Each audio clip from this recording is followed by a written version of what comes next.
Dave, fantastic to be here. Thank you so much for the invitation. It is great to be here. It's great to be here on the day when you're going to be handing over the last ever 747 to a commercial customer. How does that feel as the CEO of Boeing? Well, Guy, first, it's great to have you here, and thank you for joining us. It's an amazing feeling. This is the symbol of innovation in our country, for our company. It's been that way for a very, very long period of time, over 50 years, in fact. This airplane will fly for another 50 years. So it's not as if we're putting it to bed. It's simply we're producing our last. So there's a lot of meaning in it. You'll see from our celebration, the people, all the mechanics that have touched it, the entire population at Boeing. They'll be looking at this, all celebrating, all celebrating. What was the secret sauce for the 747? Because as you say, it changed the world, it changed aviation. How did it do it? This is, leadership, particularly during that age in our country, that was built around big visions, just big visions. We're going to build the biggest airplane. It's going to have 4 engines. We're going to wine and dine on it. We're going to change everything about aviation. And we're going to make those seats more affordable than they've ever been so that we have more people in the world connecting. So it's I just believe it's a tribute to that moment. And then it's a tribute to engineering, and engineering. People who just took on that task, dotted every I, crossed every T, went through all the development hurdles, and there are always many to deliver a product like this. They did it in an incredibly short period of time, though. They did. 2.5 years from the kind of the handshake to the first aircraft flying in '69. The guys that did it were called the Incredibles because of what they achieved. It was incredible. Does that DNA still exist within Boeing? Does that spirit of innovation, of can-do, of being told to go home, being escorted out of the building and walking around the building and coming back in so you could carry on with the work that you're doing, does that still exist here? It's one of the best questions anybody could ask me, and the answer is yes. You'd be amazed at how many programs I go out and touch with our teams in the field doing incredible work where we say, this will change the world. You'd be amazed. All of us feel this way. And it shouldn't be lost on anybody that as this product, as we stop delivering new products here, the 777X is coming out as we speak. In 25, it'll be a twin-engine version of this airplane, does all those same things more efficiently than ever, and it will compete in that space by itself. But it does the same things. Your own words. It does the same things. This was a giant leap forward. This changed the world. We went from the 707, a relatively diminutive aircraft, to this, a wide body. The whole of aviation changed as a result of it. As you say, the 777 is going to do the same thing. Yeah. It's not that incremental step. I would take real exception to that comment. I lived the early days of the 777 and the engine development that was required to replace 4 with 2, flying over the North Pole. That was a pretty important moment in terms of efficiency, price per seat for all the people in the world. It's a marvel. It's a marvel, and everybody in the industry knows it's a marvel. And now we accept it because it's more than 20 years in development, 20 years. And yet the finest of those products will come out in 2025. And as I said, I believe it'll have maybe a longer tenure than the 47. Okay, the 747 was done in 2.5 years. If you just said it's taking 20 years, why have we got that spread? Again, you got to be careful about cycles. So this 777 version in 25, as you know, the 777's been flying, but we don't stop on the first day of flight. And Joe Sutter didn't stop on the first day of the 47 flight. They improved it every step of the way. It wasn't that long ago we put a brand new wing on the 47, brand new wing, and a remarkable wing.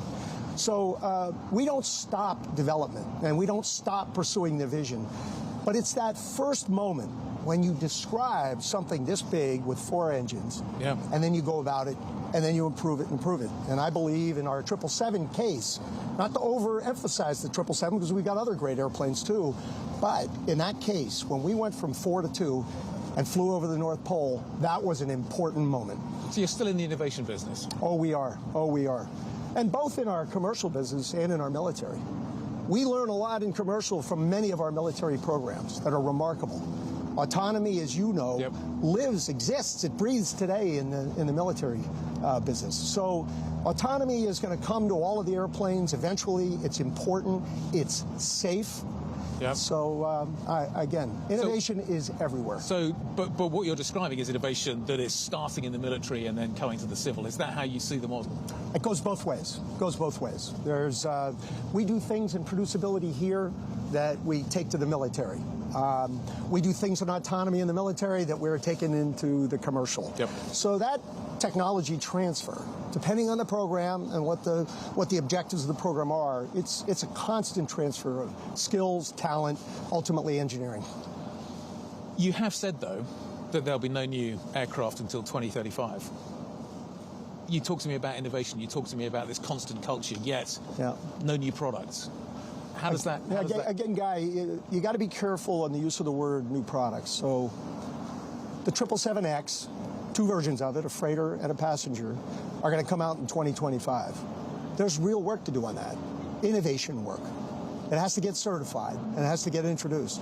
We have two versions of the MAX family, the Dash 7, the Dash 10. Same thing, going through their certification work. Yep. These are real developments, keeping all of us moving.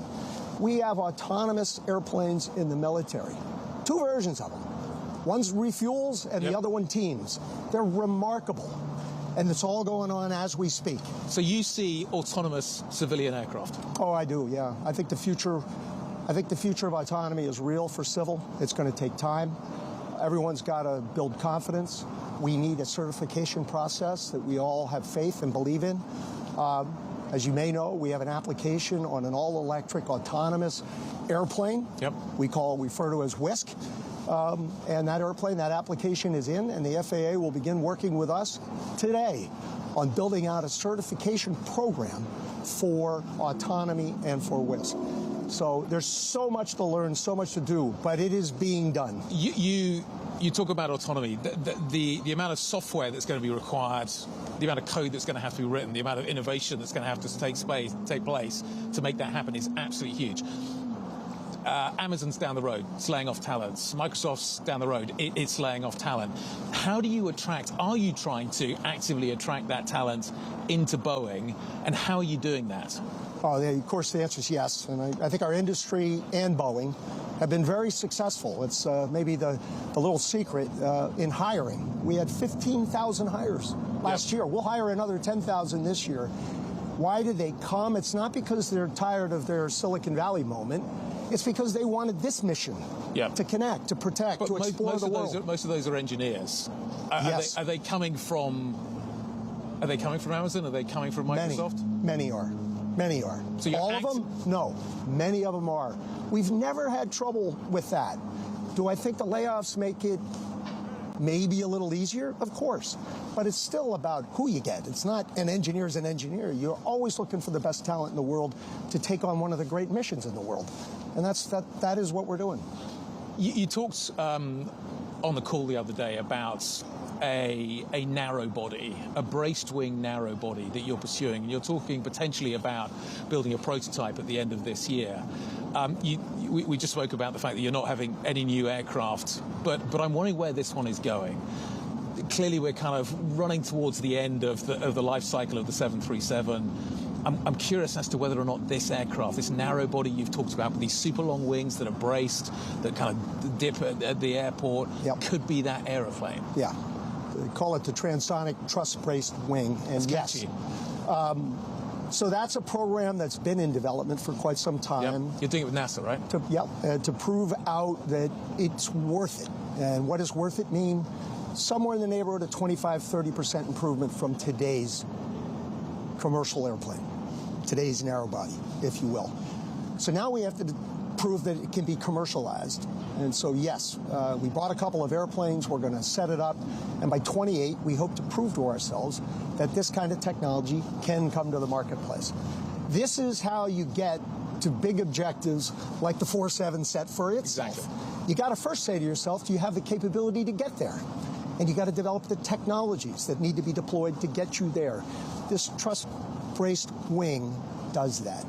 And it also facilitates even more innovation in the engine world.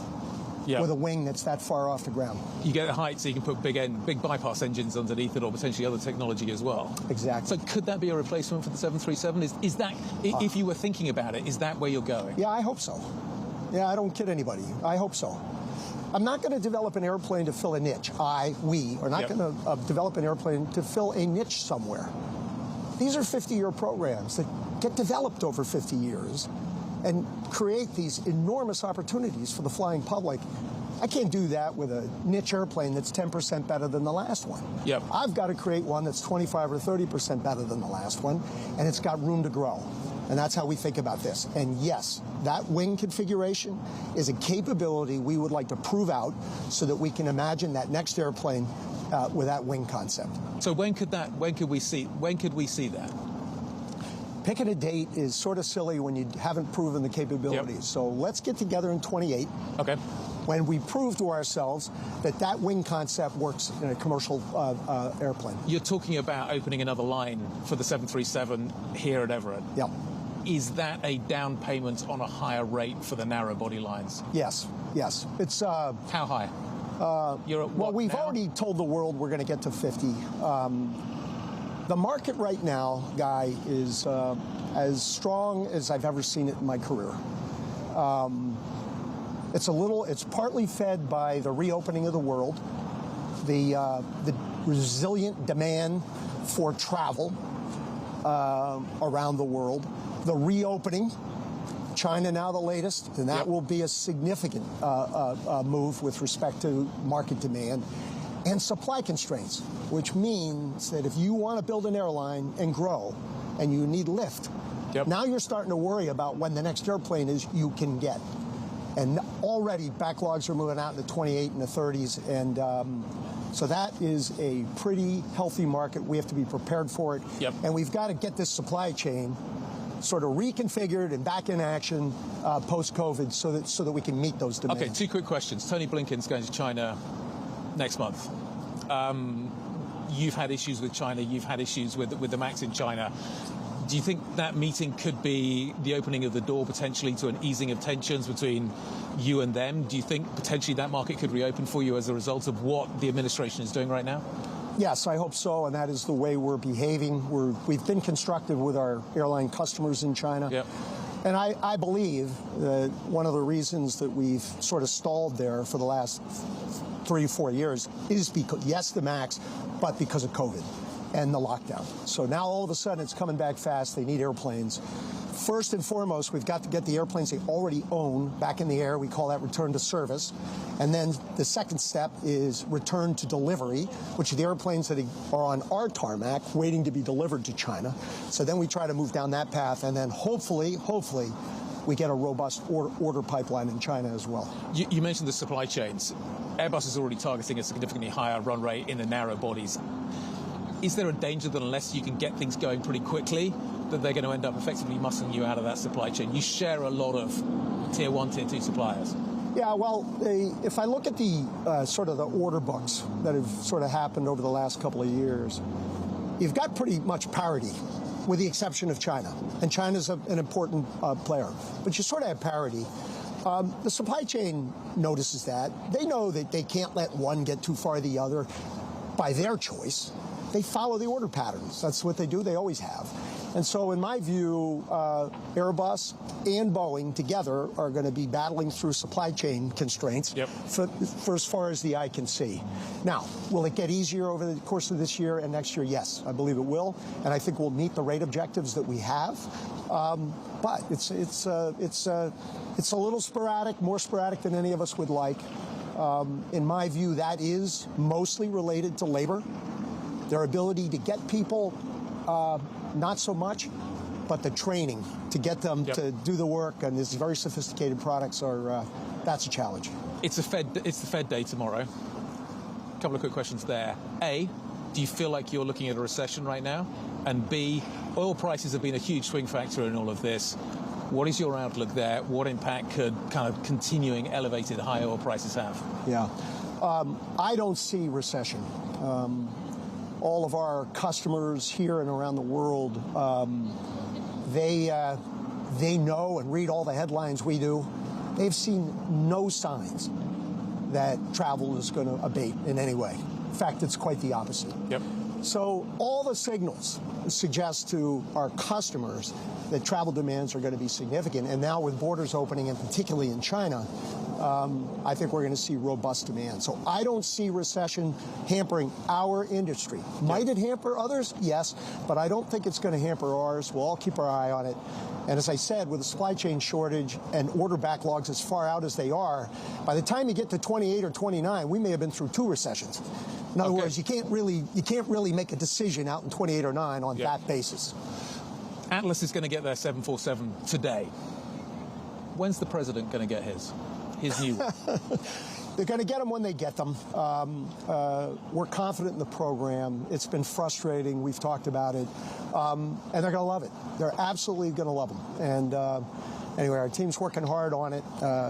We don't have significant technical challenges. We have, I call them COVID-related issues that cost schedule, and schedule cost Boeing, because it's a fixed price contract. And that is what it is. We signed up, we got to deliver, and that's the way it'll be. You can't give me a date. I can't give you a date. I'll let Air Force will give you a date when they're confident in their date. Okay. Dave, it's been great to talk with you. Thank you so much for inviting us here today. Historic day. The handing over of the final commercial 747. It is an amazing aeroplane, and it has quite literally changed the world. So congratulations on such an amazing program that's had such a huge impact. Thank you very much indeed for inviting us. It's been great to be here. Appreciate your time, Guy. Thank you.